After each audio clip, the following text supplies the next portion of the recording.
જી નમસ્કાર, મારું નામ શ્રદ્ધા પટેલ છે. હું હાલ જ મિસ ઇન્ટરકોન્ટિનેન્ટલ ઇન્ડિયા 2025નું ટાઇટલ જીતીને આવી છું અને આ સ્પર્ધાનું સિલેક્શન સ્કાઉટિંગ થ્રુ કરવામાં આવ્યું હતું, જેમાં 14થી 15 છોકરીઓ હતી, જેમાંથી 4 ફાઇનલે સિલેક્ટ કર્યા હતા અને આ 4 ફાઇનલોમાં હું પણ હતી એક, અને મારું એમાંથી સિલેક્શન થયું અને મને આ ટાઇટલ મળ્યું હતું.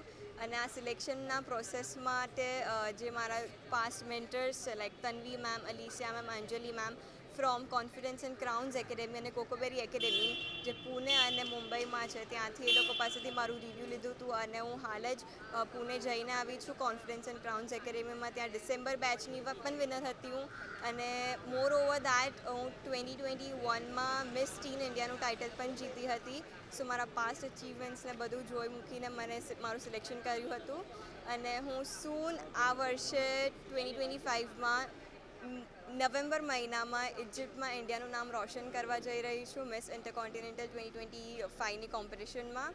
અને મને ખૂબ જ આનંદ થાય છે, બિકોઝ હું જ્યારે 6-7 વર્ષની ત્યારે આ મારું એક સપનું હતું કે મિસ યુનિવર્સ કે મિસ ઇન્ડિયા લોકોને જોઈને મને થતું કે હું પણ એકવાર આ રીતે જઈશ, મારા પેરેન્ટ્સને ગર્વ ફીલ કરાવીશ, અને આજે થઈ રહ્યું છે. અને એના માટે હું બહુ જ ગ્રેટફુલ છું મારા પેરેન્ટ્સના લવ અને સપોર્ટ માટે પણ, બિકોઝ એ લોકોના સપોર્ટ વગર હું અહીંયા નહીં હોતે આજે. સો yes, I am very happy and I am very grateful, અને હજી ઘણું આગળ જવાનું છે. Thank you. સુરતમાં આ રીતે સન્માન કરાયું કેવું લાગે?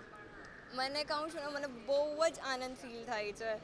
એક સપનું સાકાર થાય તમારું ત્યારે તમને કેવી ફિલિંગ આવે, બસ એવું મને અત્યારે ફીલ થાય છે.